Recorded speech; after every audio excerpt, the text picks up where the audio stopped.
Hello everyone and welcome to the channel. I'm Emmanuel, I'm an airline pilot and a PMDG 777 beta team member. Welcome to this tutorial on flying ETOPS in the Boeing 777. Now, if you're interested in a written version of this one, including even more background information and details, check out my Ultimate 777 Guide ebook. More on that in the video description below. And now let's get right into the tutorial. So, on most long-haul flights with a twin-engine aircraft, you are going to enter an ETOPS area one way or another. But what does ETOPS stand for at all? Now, ETOPS stands for engines turning or passengers swimming. Well, almost. Extended range operations. Actually, ICAO has replaced the term ETOPS in the early 2010s with the term EDTO, extended range operations, because it now applies to other aircraft than two-engined aircraft as well. But the term ETOPS is still universally accepted and even accepted by ICAO themselves, so we're going to refer to the term ETOPS throughout this tutorial. Now, when do we fly ETOPS at all? Well, every aircraft needs to operate within 60 minutes diversion distance from a suitable landing airport. That applies to any of your favorite 737s, A320s, but also to the Boeing 777. However, there is an extension available for this diversion time if the aircraft meets certain minima. For example, it has to have backup generators available, like the 777 has over here, where every engine feeds 2 generators instead of 1. It has to have certain redundancies on the hydraulic system. The engines need to prove that they have a certain reliability and so on. So basically, the reliability of the aircraft must be proven to exceed those standards normally seen in standard operations. Now, the 777 fulfills all of these requirements, and therefore is permitted to fly further than 60 minutes from the next suitable airport. Now, there are different certifications available for the Boeing 777, ranging all the way to a distance of 330 minutes from the next suitable airport, which basically covers worldwide operations. Now, depending on the operator, the aircraft may be licensed for different ETOPS certifications. For example, one European operator has certified their aircraft either for 180 minutes or for 207 minutes diversion time, while other operators are using other values. But 180 minutes is a commonly seen ETOPS scenario for a Boeing 777. Now, let's have a look at the implications this has on our flights. Basically, if we have a look at our map, then a 180-minute ETOPS certification covers the entire North Atlantic and most of the Pacific Oceans, which are the two large oceans over which airlines typically fly. Airlines that are regularly crossing the North Pole, where diversions to airports may be even harder to find, or which regularly cross the South Pacific Ocean, those airlines may typically opt for a higher ETOPS rating than 180. So 207 minutes normally covers everything over the North Pole, and up to 330 minutes covers the entire South Pacific Ocean as well. So those are the basic ETOPS ratings that would normally be used. Now let's have a look at how we are going to conduct those ETOPS flights. So basically, engineering needs to do a separate inspection in order to make sure that the oil is full and just cover some additional items on top of the normal RAM check that would be conducted anyway. When all of that is done, the aircraft can be cleared for an ETOPS flight. So the next thing we need to worry about is suitable alternates. Now, in order to be a suitable alternate, an ETOPS alternate needs to fulfill additional requirements on top of the normal alternate airport requirements. And those additional requirements vary depending on the country. So the United States wouldn't be the United States if they didn't have additional requirements for ETOPS flights. Let's be honest over here. Is anybody surprised that the US is doing their own thing again in aviation? Well, let's get right into it. So, in order for an aircraft to be in order for an airport to be suitably usable as an ETOPS alternate, it needs to fulfill certain weather requirements. Under EASA operation, those weather requirements are as follows.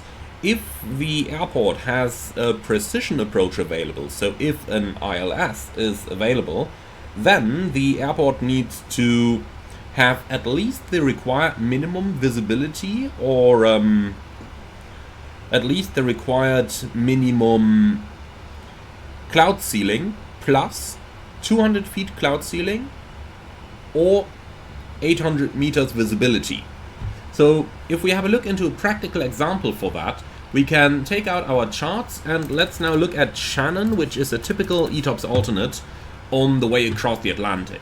If we look at Shannon and runway 24, then we can see that down here, Shannon requires a minimum cloud ceiling 200 feet above the airport, and assuming that full runway lighting is available, an RVR of 550 meters.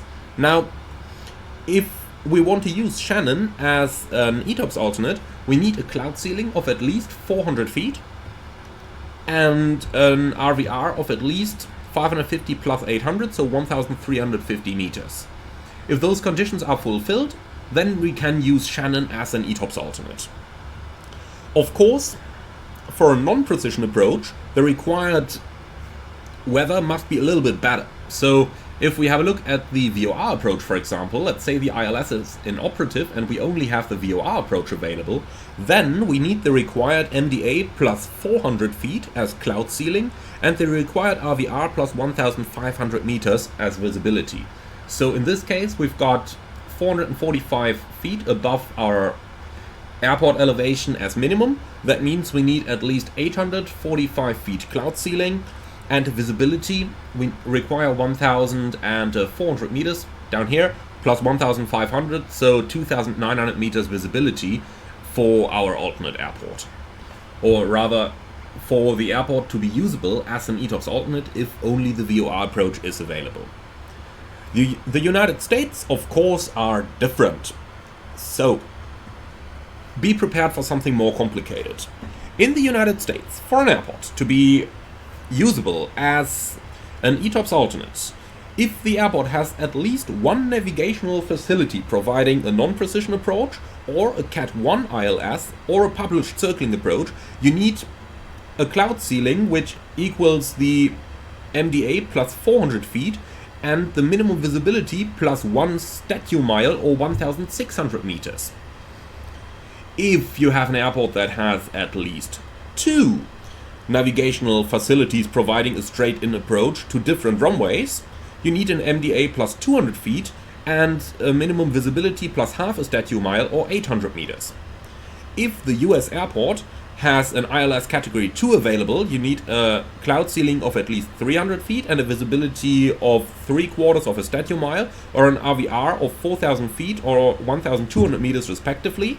And if the airport has a Category 3 ILS available, you need a ceiling of at least 200 feet and a visibility of at least half a statute mile or 1,800 meters RVR or 1,800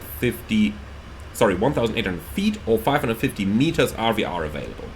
If those criteria are met, the airport can be considered as suitable as ETOPS alternate and may therefore be used for your planning purposes. Note that these minima are only for planning purposes. Once you are in the air, you can use any airport that meets the required landing minima. So let's say we are in the air and we now want to use Shannon's runway 24, then all we got to ensure is that the published minima for the ILS approach, so 200 feet cloud ceiling, 550 meters RVR, are met. And that's it. That much about when an airport is usable as ETOPS alternate. Now let's have a look at our scenario where our planning is completed, and let me just turn on those lights. The planning is completed, so now we got to go ahead and actually program and prepare the FMS. So let's have a look at how the ETOPS plan looks like. For this tutorial I am using the default SimBrief format, which is the Lido selection in the SimBrief menu. So in here we got our flight plan, and if we scroll down a little bit, then first of all, of course, we have checked the weather, which would be listed in here as well, and then we have the ETOPS information down here. So there is several different pieces of information available. Today our ETOPS entry is based on Stephenville Airport, And we can see that SimBrief is using a diversion distance of 484 nautical miles, respective 484 knots. That is a little bit too much, and I did write SimBrief about that so that they correct it to a more realistic value. As mentioned, one sample European operator uses 410 nautical miles, because 448 knots is a little bit too fast for what you can actually achieve under single engine conditions. So, nonetheless, SimBrief is using that, so we will be using it for our tutorial purpose. Just keep that in mind. So, our entry is based upon Stephenville Airport. We did already check that Stephenville has suitable weather conditions, so always check that in flight as well. And we did request our weather for Stephenville earlier, and here it is. So the latest forecast told us that Stephenville is usable for the flight. Now, what is important here is that you actually consider the airport for the entire time of the possible diversion to get there. So, if we have a look in the flight plan, then we can see that by the time we enter the ETOPS area, we are going to be 2 hours and 31 minutes into the flight. Now, this means we need to consider the weather suitability from an hour before that time until an hour after our latest diversion back to the airport. And we can see that down here in the weather suitability period in our flight plan. So down here we can see that they calculate Stephenville from 2 hours and 41 in the air until, or actually that is UTC time, my apologies, so from 0214 UTC until 0608 UTC. And of course this up here is UTC as well. This one is the time in the air. So an hour and 18 minutes, since we are already within 1 hour flight time of Stephenville. My apologies for that, slight correction there. So from 0214 UTC until 0608 UTC, the weather at Stephenville needs to meet our suitability criteria. And you can see down here it has automatically picked the criteria, so 600 feet cloud ceiling, 3219 meters RVR. And likewise it did the same for Shannon over here. Now, I'm not 100% sure SimBrief actually updates these live,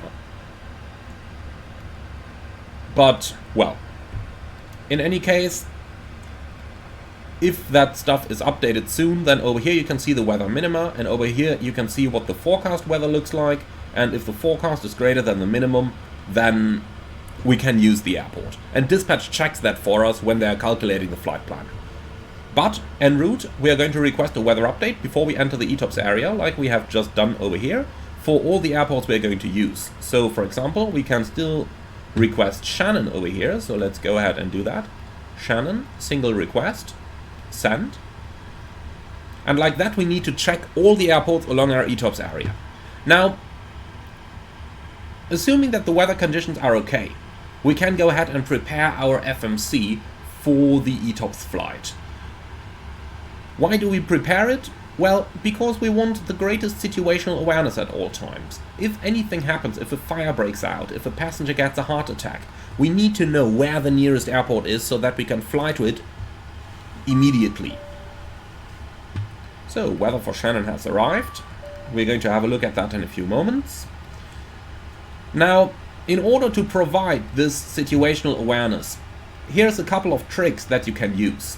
So, first of all, we can enter a ring around all the airports that we have. So our diversion distance is given as 448 nautical miles in our flight plan over here. So let's take the fixed page. We're going to draw a ring, Charlie, Yankee, Juliet, Tango. And we're going to draw that 448 nautical mile ring like this. And now, if we have a look at our ND, we can see that we've got the ring that marks the position where we are going to enter our ETOPS airspace. Next, we need the equal time point. And there is two different ways how you can do this. You can either enter the ETP based on its coordinates that you have down here, or you can enter the ETP based on the distance from the airport. We can see that the equal time point is calculated between Stephenville and Shannon, and the distance is 845 miles from Stephenville or 1029 miles from Shannon. So what you can do on the fix page is you can draw another ring, this time 845 nautical miles, so 845, and we can insert that over here. Now, taking the next airport, if we take Shannon as well, then we can first of all draw the ETOPS exit ring, so 448 miles once again, and then we can draw our equal time point at 1029 nautical miles, so 1029, enter that, and now the intersection of the two rings on the navigation display now marks our equal time point. If we have a look at that in the plan page and we go on to the legs, then we can see over here is our ETP. However, we can mark these things in a different way as well. So if we just go forward to the third fix page, we have the coordinates of our equal time point available down here. So that's 5153.1 north. So N 5351.1. And the west coordinate is 03705.0. So we can do 03705.0. If we enter that up here in the fixed page, we now get a waypoint that marks this coordinate as well. Now, ideally, if I didn't do any typo, that waypoint would have been located right on our route, so I probably did a little typo there. So let me correct that real quick. 5153.1. And west 03705.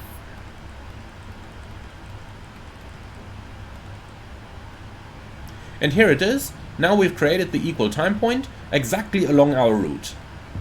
If you are flying North Atlantic, be very careful that you do this on the fix info page and not on the legs page. You must not modify the legs page for a transatlantic flight.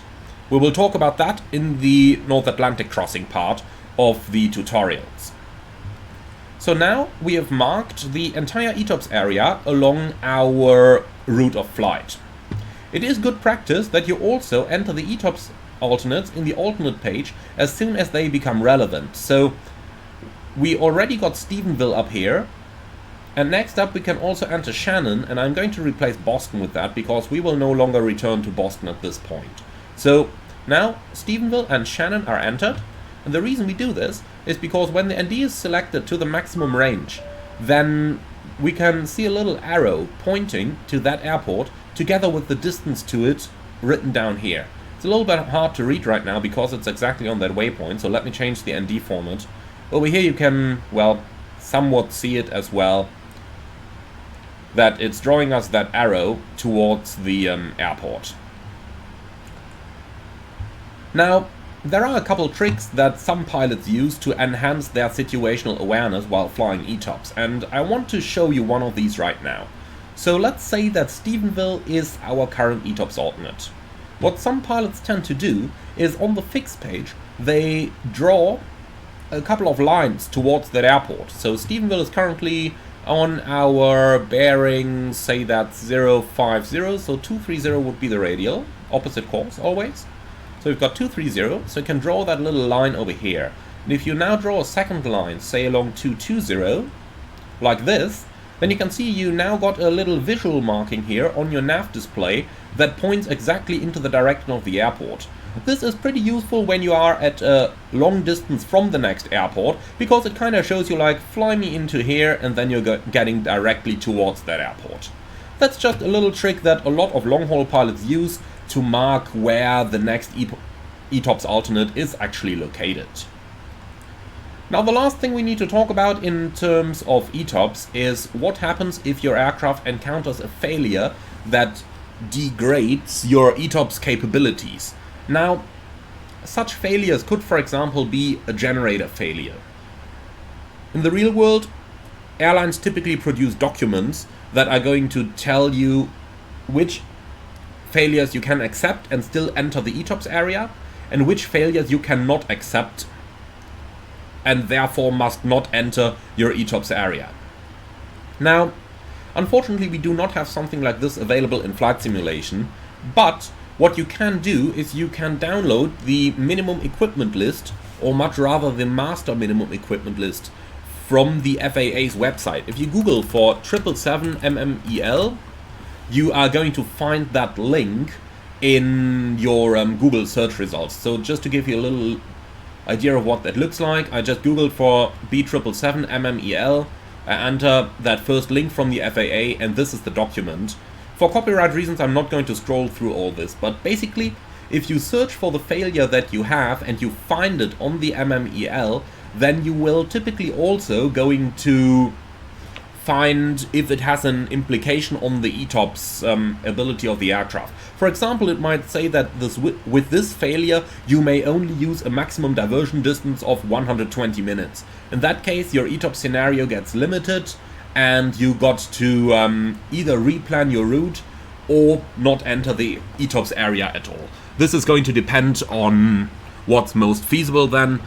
In those cases, if you are very short of the entry, you may not conduct the entry. If you still got time left, it may be a good idea to use your satellite phone to contact your airline's dispatch for them to recalculate a new flight plan or advise on an en route diversion as needed. This is typically what's done in long haul. Obviously in flight simulation you don't have that ability, so basically you got to open SimBrief and recalculate a new flight plan. So, this basically concludes our ETOPS tutorial. A last point over here is once the ETOPS area has been entered, once we have passed this little ring up here, once we're on that side of the ring, if a failure that degrades our ETOPS abilities occurs at that time, it is up to the commander to decide if he or she wants to continue the flight, divert to the nearest suitable airport, or fly into the ETOPS area that is now applicable to the aircraft. For example, due to a reduced maximum diversion distance. But that decision rests with the commander. It is legal to continue all the way, and depending on the failure, many captains will probably choose to continue the flight in that situation. So, that concludes our ETOPS tutorial. Apart from that, there is really not more into it. Once you're entering the ETOPS area, keep an eye on the airports around you. Get regular weather updates if the weather at any airport is marginal, so that you know if the weather starts to degrade as early as possible. And apart from that, flying ETOPS is the same as any normal flight. Situational awareness is key to a successful ETOPS flight. Always be aware of what your nearest suitable airport is and what your strategy is to divert there if needed. This concludes this tutorial. Thank you very much for watching. I do hope that you learned something on this one. Be sure to leave your feedback in the comments below. I'm very much looking forward to that. And if you're looking for an even more detailed ETOPS tutorial, I can very much recommend you to have a look into my Ultimate 777 Guide ebook, in which I'm going into even greater details. Thank you very much for watching. I look forward to see you all again on the next one.